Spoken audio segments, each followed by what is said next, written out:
ಪ್ರಾಮಾಣಿಕವಾದಂತ ಒಂದು ಪ್ರಯತ್ನ ನಾವು ಮಾಡೋಣ ಅನ್ನುವಂತ ಒಂದು ಮಾತನ್ನು ನಾನು ಹೇಳಿಕೆ ಬಯಸ್ತಾ ಇದ್ದೇನೆ. ಅದಕ್ಕೆ ನೀವೆಲ್ಲ ಸರಿ ಕರ್ನಾಟಕ ರಾಜ್ಯದಲ್ಲಿ ಇವತ್ತು ನಮಗೆ ಕಾಂಗ್ರೆಸ್ ಪಕ್ಷಕ್ಕೆ ಅಧಿಕಾರವನ್ನು ಕೊಟ್ಟಿದ್ದೀರಿ. ನೀವು ನೋಡಿದ್ದೀರಿ 2 ವರ್ಷ ಕೆಳಗಡೆ ರಾಜ್ಯದಲ್ಲಿ ಭಾರತೀಯ ಜನತಾ ಪಕ್ಷದ ಸರ್ಕಾರ ಇದೆ. ಅವ್ರು ಏನ್ ಮಾಡಿದ್ರು? ಬರೀ ದುರಾಡಳಿತ, ಬರೀ ಇವತ್ತು ಹೇಳಿಕೆಗಳು ಕೊಡುವಂಥದ್ದು, ಅದಕ್ಕೆ ಹೊರತುಪಡಿಸಿ ಏನೇ ಅಭಿವೃದ್ಧಿ, ಏನೇ ಸಾಧನೆ ಅವ್ರ ಕಾರ್ಯಕಾಲದಲ್ಲಿ ಆಗಲಿಲ್ಲ.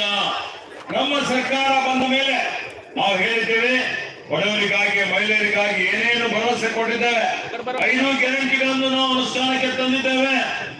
ಇವತ್ತು ಗೃಹಜ್ಯೋತಿ ಕಾರ್ಯಕ್ರಮ ಇರ್ಬೋದು, ಅದರಲ್ಲಿ 2,000 ರೂಪಾಯಿ ಮಹಿಳೆಯರಿಗೆ ಕೊಡ್ತಾ ಇದೀವಲ್ಲಮ್ಮ, ಬರ್ತಾ ಇದೆ ಎಲ್ಲರಿಗೆ ಬರೋ ಸ್ವಲ್ಪ ಕೈ ಎತ್ತೊಳ್ಳೋದು.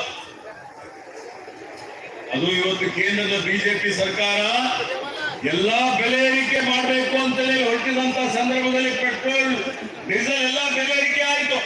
ನೀವು ಹೊರೆ ಕಡಿಮೆ ಮಾಡಬೇಕು ಅಂತೇಳಿ ನೇರವಾಗಿ ನಿಮ್ಮ ಖಾತೆಗೆ ಜಮಾ ಮಾಡ್ತಾ ಇದ್ದೇವೆ. 1-2 ತಿಂಗಳು ಬಂದಿಲ್ಲ ಅಂತ ಲೆಕ್ಕ ಹಾಕ್ಬೇಡಿ, ಒಮ್ಮೆ ಅಷ್ಟು ತಿಂಗಳು ಒಂದೇ ಸಲ ನಿಮ್ಮ ಖಾತೆದಾಗ ಹಾಕ್ತೇವೆ. ಪೂರಾ ದುಡ್ಡು ಹಾಕ್ತೇವೆ. ಯಾರಿಗೆ ಬಂದಿಲ್ಲ ಅಂದ್ರೆ ಅವ್ರು ಅರ್ಜಿ ಕೊಟ್ರೆ ಅವರಿಗೂ ಕೊಡಿಸುವಂತ ವ್ಯವಸ್ಥೆ ಮಾಡ್ತೀವಿ ಅನ್ನುವಂತ ಮಾತನ್ನು ತಮ್ಮಲ್ಲಿ ಹೇಳಿಕೆ ಬಯಸ್ತಾ ಇದ್ದೇವೆ. ಫ್ರೀ ಬಸ್ ಸೇವೆ ಕೊಡ್ತಾ ಇದ್ದೇವೆ, ಫ್ರೀ ರೈಟ್ ಕೊಡ್ತಾ ಇದ್ದೇವೆ. 5 ಕಿಲೋ ಅಕ್ಕಿ ಈಗ ನಾಳೆಯಿಂದ ರೂಪಾಯಿ ದುಡ್ಡು ಕೊಡ್ತಾ ಇದ್ದೇವೆ, ಈಗ ಅಕ್ಕಿನೇ ಕೊಡ್ತಾ ಇದ್ದೇವೆ. ಇವತ್ತೇನು ಯಾವ ರೀತಿಯಲ್ಲಿ ಯುವನಿಧಿ ಕಾರ್ಯಕ್ರಮದ ಅಡಿಯಲ್ಲಿ ಪದವಿ ಮಾಡಿದವರಿಗೆ 3,000 ರೂಪಾಯಿ, ಇವತ್ತು ಅವರಿಗೆ ನಿರುದ್ಯೋಗ ಭತ್ಯೆ ಕೊಡ್ತಾ ಇದ್ದೇವೆ. ಡಿಪ್ಲೊಮಾ ಮಾಡಿದವರಿಗೆ 1,500 ಭತ್ಯೆ ಕೊಡ್ತಾ ಇದ್ದೇವೆ. ಅನೇಕ ಕಾರ್ಯಕ್ರಮಗಳು.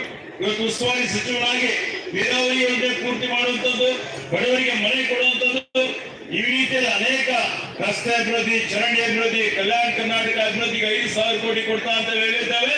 5,000 ಕೋಟಿ ಅನುದಾನ ಇವತ್ತು ಕೊಟ್ಟಿದ್ದೇವೆ. ಬೀದರ್ ಜಿಲ್ಲೆಗೆ 500 ಕೋಟಿ ಬಂದಿದೆ. ಎಲ್ಲಾ ಬಡವರು ವಿದ್ಯಾಭ್ಯಾಸ ಮಾಡಬೇಕಿರ್ತಕ್ಕಂಥ ಎಲ್ಲಾ ಶಾಲೆಗಳಿಗೆ ಇವತ್ತು ಕೋಟಿ ಕೊಟ್ಟಿದ್ದೇವೆ. ಆಟ ಆಟದ ಮೈದಾನ, ಪೀಠೋಪಕರಣ, ಪಾಠೋಪಕರಣ, ಇವತ್ತು ಏನು ನಮ್ಮ ಶಿಕ್ಷಕರ ಹುದ್ದೆ ಭರ್ತಿ ಮಾಡುವಂಥದ್ದು ಮಾಡ್ತಾ ಇದ್ದೇವೆ. ಎಲ್ಲಾ ರೀತಿಯಲ್ಲಿ ಶೈಕ್ಷಣಿಕ ಅಭಿವೃದ್ಧಿ.